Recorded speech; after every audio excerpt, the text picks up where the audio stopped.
रात के 2 बजे थे और राजू अपने ट्रक की स्टीयरिंग पकड़े हुए दिल्ली से मुंबई का रास्ता तय कर रहा था। साल 2026 में भी ट्रक ड्राइवर्स की जिंदगी वैसी ही थी। लंबे रास्ते, अकेलापन और रात की काली सड़कें। 20 साल से वो यही काम कर रहा था, लेकिन आज की रात कुछ अलग थी। हवा में एक अजीब सी खामोशी थी, जैसे कुछ होने वाला हो।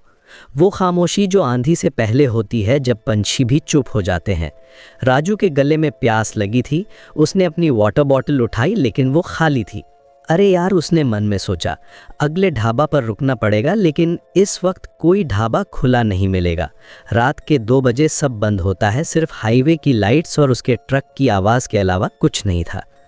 राजू ने अपने ट्रक का रेडियो ऑन किया। स्टैटिक की आवाज़ आई, फिर अचानक एक आवाज़ सुनाई दी, सावधान रहें, आज रात सड़कों पर कुछ अजीब घटनाएं हो रही हैं। आवाज़ बहुत क्लियर थी, जैसे कोई अनाउंसर बोल रहा हो। राजू ने चैनल बदला, लेकिन हर चैनल पर वही मैसेज था। उसने रेडियो बंद कर दिया और सोचा कि शायद कोई प्रैंक है। आजकल के बच्चे कुछ भी करते हैं, उसने मन में कहा। अचानक उसके ट्रक की हेडलाइट्स में कुछ दिखा। सड़क के बीच में एक औरत खड़ी थी, सफ़ेद साड़ी में। इतनी रात में इस सुनसान हाईवे पर कोई औरत अकेली क्यों खड़ी होगी? राजू का दिल तेज धड़कने लगा। उसने तुरंत ब्रेक लगाया। टायर्स की चीखने की आवाज़ हुई और ट्रक रुक गया। ट्रक रुकने के बाद वो बाहर निकला और चिल्लाया, अरे बहन जी, आप यहाँ क्या कर रही हैं? रात के इस वक्त यहाँ खड़ा होना खतरनाक है। औरत ने अपना चेहरा उठाया। राजू का खून सूख गया। उसका चेहरा था ही नहीं, सिर्फ एक काला गड्ढा था जहां चेहरा होना चाहिए था, जैसे किसी ने उसका चेहरा ही मिटा दिया हो। औरत ने एक डरावनी आवाज में कहा, मुझे लिफ्ट चाहिए। उसकी आवाज एको हो रही थी, जैसे कोई गहरे कुएं से बोल रहा हो। राजू की सांस फूलने लगी, उसके हाथ कांप रहे थे। वो भागकर अपने ट्रक में वापस आया और तुरंत इंजन स्टार्ट किया। उसकी उंगलियां की को प्रॉपरली होल्ड नहीं कर पा रही थीं। उसने एक्सेलरेटर दबाया, लेकिन ट्रक आगे नहीं बढ़ा। इंजन की आवाज़ आ रही थी, आरपीएम भी बढ़ रहा था, लेकिन ट्रक जैसे ज़मीन में फंस गया हो। उसने मिरर में देखा, वो औरत अब उसके ट्रक के पास खड़ी थी। कैसे इतनी जल्दी यहाँ पहुँच गई? खोलो दरवाज़ा। उसकी आवाज़ अब और भी डरावनी हो गई थी। आवाज में एक अजीब सी मेटालिक साउंड आ रही थी। राजू ने दरवाज़ा लॉक कर लिया और अपना मोबाइल निकाला। उसके हाथ इतना कांप रहे थे कि फ़ोन गिरते गिरते बचा, लेकिन नेटवर्क नहीं था। स्क्रीन पर सिर्फ नो सर्विस लिख रहा था। यहाँ तो हमेशा नेटवर्क आता है, राजू ने सोचा। ये क्या हो रहा है? अचानक ट्रक हिलने लगा, जैसे कोई उसे हिला रहा हो, पहले धीरे धीरे, फिर तेज़ी से। राजू ने विंडो से बाहर देखा। वो औरत अब हवा में तैर रही थी और ट्रक को हिला रही थी। उसकी आंखों से लाल रोशनी निकल रही थी, जैसे कोई लेज़र हो। राजू की आंखों से आंसू निकलने लगे। भगवान, ये क्या हो रहा है मेरे साथ? राजू ने फिर से इंजन स्टार्ट करने की कोशिश की। उसने अपनी माँ को याद किया, जो हमेशा कहती थी, मुसीबत में भगवान का नाम लो। इस बार ट्रक चल पड़ा। वो तेज़ी से एक्सेलरेटर दबाकर वहाँ से भागा। मिरर में देखा तो वो औरत अब भी हवा में तैर रही थी और उसका पीछा कर रही थी। वो बहुत तेज़ी से आ रही थी, जैसे कोई रॉकेट हो। सड़क पर आगे एक ढाबा दिखा। मामाज ढाबा का बोर्ड लगा था। राजू ने सोचा कि वहाँ जाकर हेल्प मांगेगा। वहाँ कोई तो होगा, उसने सोचा। लेकिन जैसे ही वो ढाबा के पास पहुँचा, उसने देखा कि वहाँ भी कुछ अजीब था। ढाबे की सारी लाइट्स जल रही थीं, फैंस चल रहे थे, लेकिन कोई इंसान नहीं दिख रहा था। पार्किंग में 2-3 गाड़ियां भी खड़ी थीं, लेकिन सब खाली थीं। वो ट्रक रोककर बाहर निकला। रात की हवा ठंडी थी, लेकिन उसके पसीने छूट रहे थे। कोई है? उसने आवाज़ लगाई। उसकी आवाज़ एको हो रही थी। कोई जवाब नहीं आया। वो धीरे धीरे ढाबा के अंदर गया। अंदर खाना तैयार था। दाल चावल की खुशबू आ रही थी। चाय गर्म थी, लेकिन कोई इंसान नहीं था। प्लेट्स में खाना परोसा हुआ था, जैसे अभी अभी कोई खाना खा रहा था और अचानक गायब हो गया। अचानक उसे पीछे से किसी के हंसने की आवाज़ सुनाई दी। वो आवाज़ बहुत क्रीपी थी, जैसे कोई पागल हंस रहा हो। वो मुड़ा तो देखा कि ढाबा के ओनर खड़े हैं, लेकिन उनकी आंखें बिल्कुल काली थीं, जैसे कोई डीप होल हो, और उनके मुंह से खून टपक रहा था। खून फ्रेश था, अभी अभी का। आओ भाई, चाय पियो, ओनर ने कहा।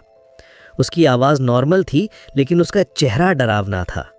बहुत अच्छी चाय बनती है यहाँ, सब लोग यहीं रुकते हैं। उसने हाथ से इशारा किया, देखो कितनी गाड़ियाँ खड़ी हैं। राजू भागकर अपने ट्रक में वापस आया। उसकी सांस फूल रही थी, लेकिन अब उसका ट्रक स्टार्ट नहीं हो रहा था। उसने कई बार कोशिश की, लेकिन इंजन डेड था। की टर्न करने पर कोई आवाज़ ही नहीं आ रही थी। वो पैनिक हो गया। नहीं नहीं, ऐसा नहीं हो सकता, ये ट्रक तो बिल्कुल फाइन था। अचानक उसे अपने फ़ोन में नोटिफिकेशन की आवाज़ सुनाई दी। उसने देखा तो एक मैसेज था, तुम भाग नहीं सकते।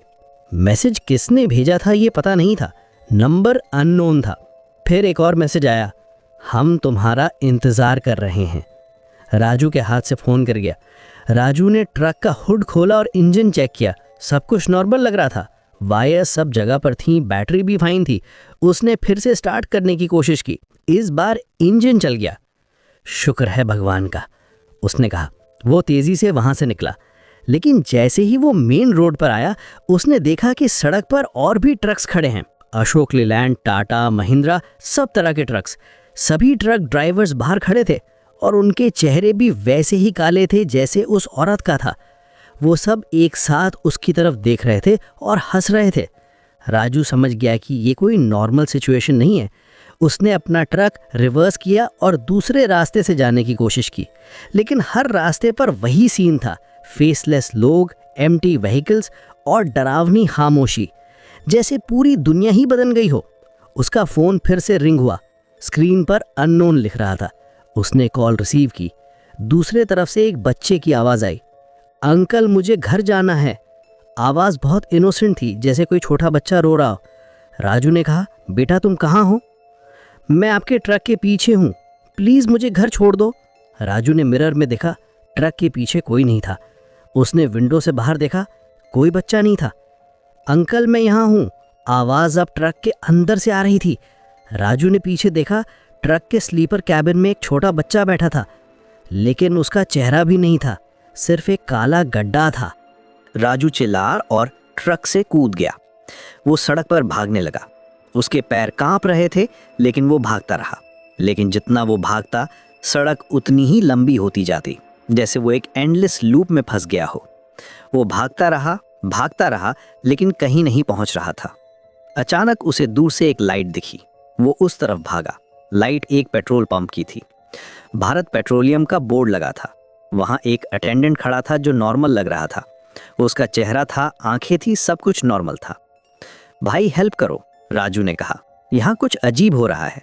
अटेंडेंट ने मुस्कुराते हुए कहा, कुछ नहीं भाई, सब नॉर्मल है। आपको लगता है कि कुछ अजीब है क्योंकि आप टायर्ड हैं।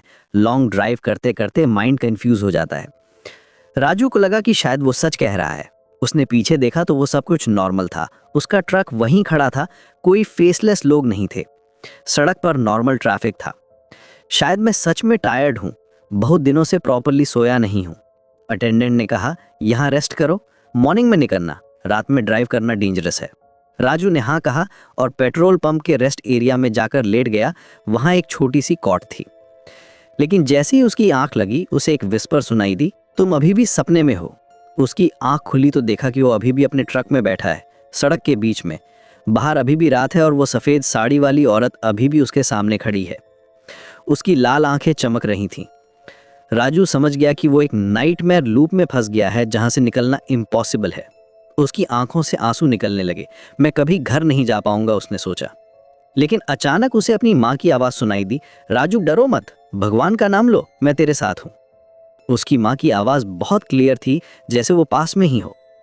राजू ने आंखें बंद की और हे भगवान कहा। उसने अपनी माँ का चेहरा याद किया। अचानक एक तेज़ रोशनी हुई और सब कुछ गायब हो गया। जब उसकी आंख खुली तो वो अपने ट्रक में था, लेकिन अब मॉर्निंग हो गई थी। सूरज निकल रहा था और सड़क पर नॉर्मल ट्रैफिक था। बर्ड्स चहचहा रहे थे। उसने अपना फ़ोन चेक किया, टाइम 6 AM था। डेट भी सेम थी। राजू ने इंजन स्टार्ट किया और आगे बढ़ा। कुछ किलोमीटर आगे एक पुलिस चेक पॉइंट था। उसने पुलिस वाले को पूरी कहानी बताई। पुलिस वाले ने कहा कि भाई यहाँ कल रात एक एक्सीडेंट हुआ था, एक लेडी का। वो वाइट साड़ी में थी। उसने अपनी डायरी चेक की। हाँ, यहाँ लिखा है। राजू का दिल फिर से तेज धड़कने लगा। उसने पूछा, कब हुआ था एक्सीडेंट? एग्जैक्टली 2 AM पर, पुलिस वाले ने कहा। वेरी सैड केस था। वो अपने हस्बैंड का इंतज़ार कर रही थी। राजू को एहसास हुआ कि जो कुछ भी हुआ था वो सिर्फ नाइटमेयर नहीं था, वो कुछ और था, कुछ ऐसा जिसे समझना इम्पॉसिबल था। शायद वो औरत अभी भी वहाँ है, अभी भी किसी का इंतज़ार कर रही है। आज भी जब राजू उस सड़क से गुजरता है, वो हमेशा अपनी माँ का नाम लेता है और तेज़ी से निकल जाता है, क्योंकि वो जानता है कि कुछ चीज़ें इस दुनिया में ऐसी हैं जिन्हें समझा नहीं जा सकता, सिर्फ झेला जा सकता है। और वो ये भी जानता है कि रात के 2 बजे उस हाईवे पर अब भी कोई इंतज़ार कर रहा है।